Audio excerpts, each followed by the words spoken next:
Assalamualaikum warahmatullahi wabarakatuh. Perkenalkan, nama saya Azhara Hasriyanti dari kelas 11 MIPA 5. Saya akan menjelaskan tentang koloid.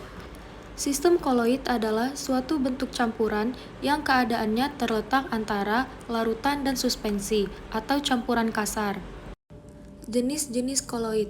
Berdasarkan fase terdispersi dan medium pendispersinya, jenis koloid dibagi menjadi 8, seperti pada tabel berikut. Sifat-sifat koloid. Koloid memiliki 6 sifat, yaitu yang pertama efek Tyndall.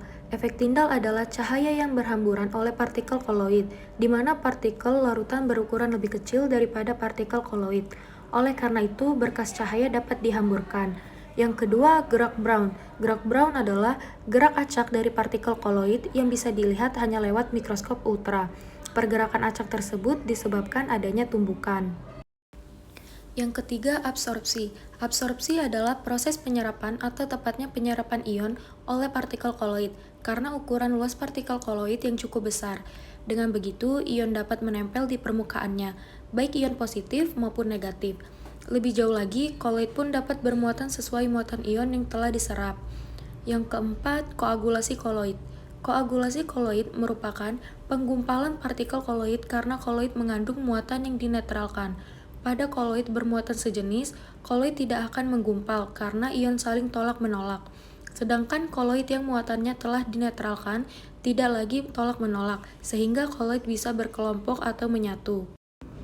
Yang kelima, dialisis. Dialisis adalah pemurnian koloid agar bebas dari ion-ion pengganggu. Contoh pengaplikasiannya adalah proses cuci darah alias hemodialisis. Yang keenam, elektroforesis. Elektroforesis adalah pergerakan partikel koloid di dalam medan listrik karena adanya muatan yang terkandung di dalam partikel koloid tersebut. Kutub negatifnya disebut katoda, sementara kutub positifnya disebut anoda. Metode pembuatan koloid. Koloid dapat dibuat dengan dua metode, yaitu yang pertama metode kondensasi. Metode kondensasi adalah merubah partikel larutan yang lebih kecil menjadi partikel koloid yang berukuran lebih besar. Metode kedua yaitu metode dispersi, adalah pengubahan partikel suspensi berukuran besar menjadi partikel koloid yang berukuran lebih kecil. Metode kondensasi. Metode kondensasi ada 4 cara, yaitu yang pertama, reaksi redoks. Reaksi redoks merupakan reaksi yang ditandai dengan adanya perubahan bilangan oksidasi. Contohnya adalah reaksi pembuatan sol belerang dari reaksi antara hidrogen sulfida H2S dengan belerang dioksida SO2. Yang kedua, cara reaksi hidrolisis. Reaksi hidrolisis adalah reaksi suatu senyawa dengan molekul air. Contohnya adalah reaksi pembuatan sol FeOH3 kali dari hidrolisis FeCl3.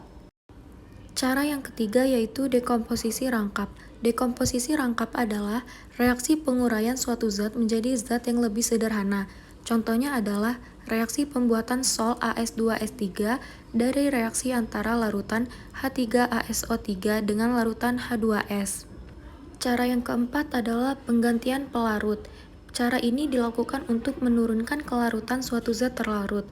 Pelarut yang digunakan untuk mengganti dapat disesuaikan dengan zat terlarutnya. Contohnya pembuatan larutan jenuh kalsium asetat. Metode dispersi. Metode dispersi ada 3 cara, yaitu cara yang pertama cara mekanik. Cara ini dilakukan dengan penggerusan atau penggilingan butir-butir kasar zat padat.